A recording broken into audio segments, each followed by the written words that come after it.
My name is Kiana Campos, and I'm doing welding at Auto Body Repair.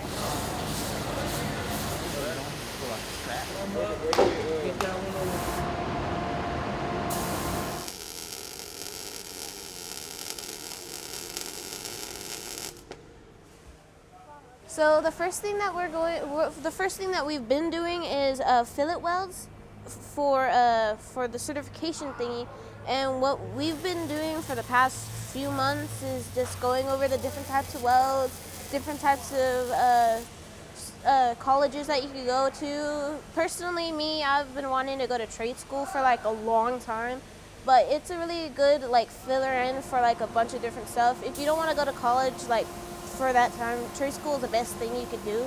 If a kid wants to learn about different kinds of certain things with hands-on activities, this is the kind of thing you get to do. It's a very fun activity, and a lot of kids, I've seen a lot of kids want to try something very new, and this could be the newest thing that they could probably try. If I get a certification, I can get any job, certain jobs that I want for whenever I want to get a job next year. And after then, I'll just show them my little card that we get, and I can get a job. They'll basically just say, "Well, you're great on the job if you have this." It's basically like a ticket to getting a job.